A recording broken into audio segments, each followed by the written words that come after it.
I'm Pierre Villere, and thank you for coming this morning. I want to welcome approximately 100 Villere family descendants who are here this morning, as well as the many guests. This weekend of events, including this symposium, have been 18 months in the making and culminates today with the presentation you are about to see. We have the good fortune of assembling the finest, the finest historians and experts on our unique topic, which is the Villeres and the French Creole families of New Orleans. Our work over the last 18 months is only the beginning today and this weekend. Our team hopes to advance the work we have done so far, picking up where our late family historian Sidney Villere left off when he wrote the scholarly work on the life and history of Governor Jacques-Philippe Villere, which is this book, from whom we are all descended.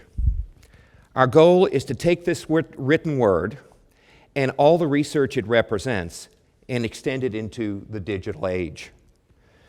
Over time, we will convert the Villere 300 website into a Villere family site, which will be a repository for the family history.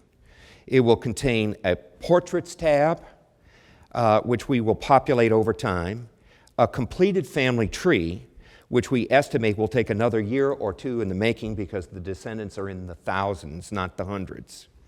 A completed family, a digitized version of Sidney's book, and links to the important collection of Villere family papers and memorabilia here at the Historic New Orleans Collection, as well as the special collection at the Howard Tilton Library at Tulane University. In addition, it will contain the work of Shane Leaf, the historian who we have worked with over the last many months in assembling and studying the vast amount of papers and memorabilia that exists about the Villere family, and who is the moderator of our symposium today. To this end, job one is permanently connecting with all of you. If you are not on our direct emailing list, and were only forwarded the emails announcing this weekend of events from another family member, please take the time to stop on your way out and give us your email address. This way, we can assemble a comprehensive list of Villere family members and stay in touch with you via email and advise when new additions are made to the website or to the family Facebook page. Immediately following this symposium, all of you are invited to join us around the corner for a short walk to the collection's Mario House, the exquisite former residence of Kemper and Leela Williams at 533 Royal Street, for a reception and grand reunion of the family. I can't tell you how grateful Susie and I are for the wonderful work of the Historic New Orleans Collection, which is an amazing institution and which we have gotten to know so well. So I'd like to take a second and thank the management and staff, Priscilla and John Lawrence, Daniel Hammer, Kathy Slimp, Lindsay Barnes, Ann Robichaux, and all the rest of the terrific team that made this landmark symposium possible. So with that, I'm going to turn it over to Shane.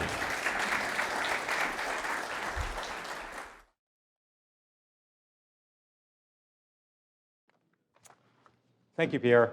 Well, it's very exciting to be here, and I was enjoying seeing all of you come in and talk to some old friends and some new friends.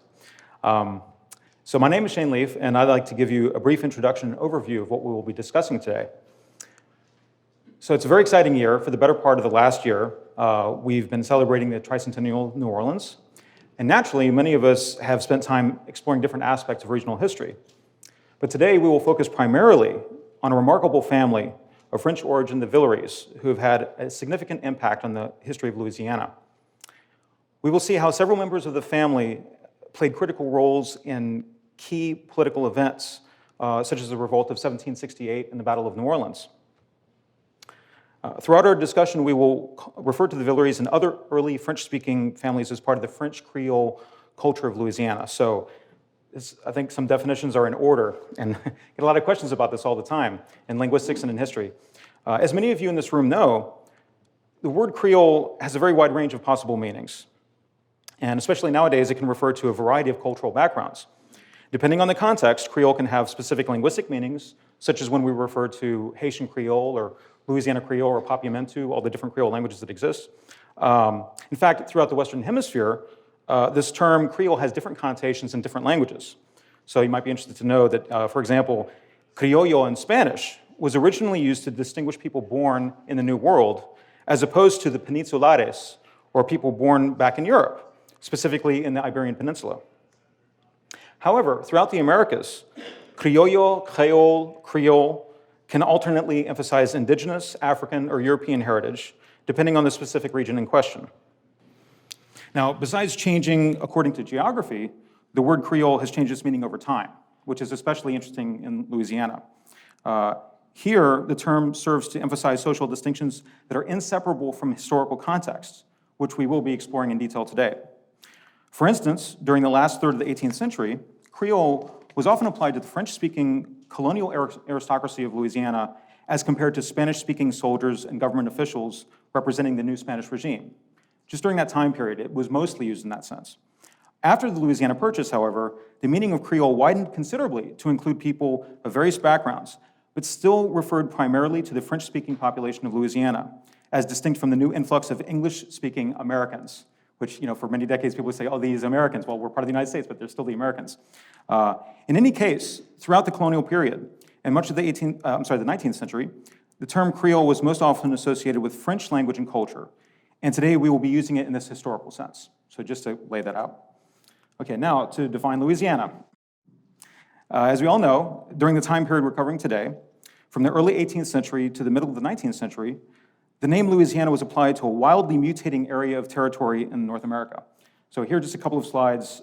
This is from the French colonial era. You can see it's kind of ill-defined in the west and the east. So you look at the east, it's pretty different. Well, fast forward a few decades, now we're talking about the colony of Louisiana as governed by the Spanish. And the eastern border has now become more rigidly defined by the river, by Mississippi. But we still haven't seen the shape of Louisiana that we recognize nowadays. Okay, by 1804, a few years later, we can still see the general area of the Louisiana Purchase, but notice down at the bottom, we have the Orleans Territory. So that's, it's starting to look a little bit closer to the state we know and love today. Okay, so we can see that all through this time, the boundaries were loose, but they were tightening up a little bit over time. So through two European colonial regimes, then statehood, within approximately 50 years, the time period that we'll be covering in a little bit more, Louisiana was involved directly or indirectly in a series of rebellions and political convulsions, including the Revolt of 1768, the American Revolution, the French Revolution to an extent, the Haitian Revolution, the slave uprising of 1811, the West Florida Rebellion, and the War of 1812. So you see a lot of things were happening. It's like a bubbling cauldron. In the midst of all these political changes, certain Louisiana families, such as the Villeres, survived and kept cultural legacies intact.